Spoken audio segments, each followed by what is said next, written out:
গাজাবাসীদের স্থানান্তর ও ফিলিস্তিনি উপত্যকাটির অর্থনৈতিক উন্নয়ন নিয়ে ট্রাম্পের পরিকল্পনা জাতিগত নিধনের শামিল বলে মন্তব্য করেছেন জাতিসংঘের মহাসচিব অ্যান্টনিও গুতেরেস।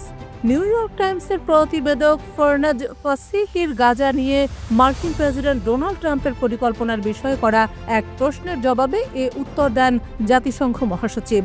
5 ফেব্রুয়ারি বুধবার এক প্রতিবেদনে তথ্য জানিয়েছে কাতার ভিত্তিক সংবাদ মাধ্যম আল জাজিরা। ট্রাম্প গত 25 জানুয়ারি প্রথম গাজা খালি করার প্রস্তাব দেন। গাজা থেকে ফিলিস্তিনিদের সরিয়ে নিয়ে জর্ডান ও মিশরে রাখার পক্ষে মত দেন তিনি। এরপর অতি সম্প্রতি তিনি ঘোষণা করেছেন যে গাজা থেকে ফিলিস্তিনিদের অন্যত্র পুনর্বাসন করার পর যুক্তরাষ্ট্র এই ভূখণ্ডের দখল নেবে এবং মালিক হবে। এছাড়া গাজাকে পুনর্নির্মাণ করে সেখানে নতুন করে কর্মসংস্থান সৃষ্টির পরিকল্পনার কথাও প্রকাশ্যে বলেছেন ট্রাম্প। তবে তার এই সকল পরিকল্পনাকে ভালোভাবে নেয়নি জাতিসংঘের মহাসচিব।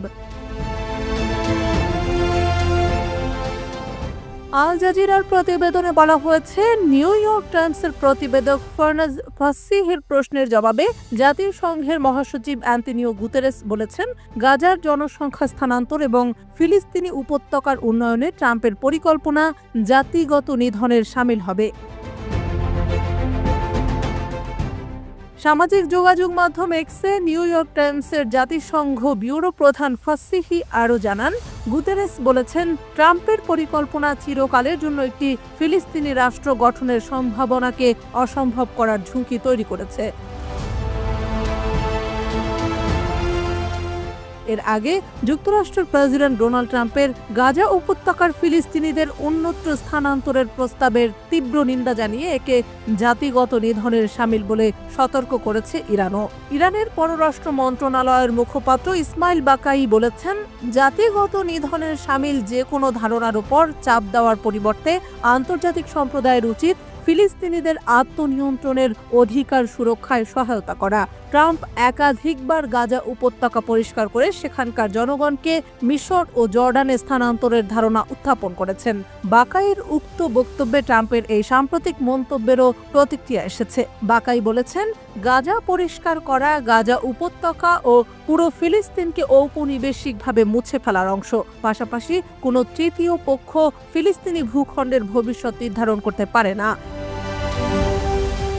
আবার এদিকে গাজার বিষয়ে মার্কিন প্রেসিডেন্ট ডোনাল্ড ট্রাম্পের পরিকল্পনার বিরোধিতা করেছেন 5 আরব পররাষ্ট্রমন্ত্রী ও ফিলিস্তিনের এক জ্যেষ্ঠ কর্মকর্তা। তারা এ বিষয়ে মার্কিন পররাষ্ট্রমন্ত্রী মার্কো রুবিওকে সোমবার একটি যৌথ চিঠি দিয়েছেন। চিঠিতে সই করেছেন জর্ডান, মিশর, সৌদি আরব, কাতার ও সংযুক্ত আরব আমিরাতের পররাষ্ট্রমন্ত্রীরা। এছাড়া ফিলিস্তিনের প্রেসিডেন্টের উপদেষ্টা হুসেইন আল শেখও চিঠিতে সই করেছেন। চিঠিতে বলা হয়েছে, গাজায় পুনর্গঠনের কাজ গাজাবাসীর সরাসরি সম্পৃক্ততা ও অংশগ্রহণের মাধ্যমে হওয়া উচিত। ফিলিস্তিনিরা তাদের ভূমিতে বসবাস করবে, তারা গাজা পুনর্গঠনে সহায়তা করবে। এতে আরও বলা হয়েছে, গাজা পুনর্গঠনের সময় ফিলিস্তিনিদের প্রতিনিধিত্ব কেড়ে নেওয়া উচিত নয়। আন্তর্জাতিক সম্প্রদায়ের সমর্থনে এই প্রক্রিয়ার সত্ত্ব অবশ্যই তাদের নিতে হবে।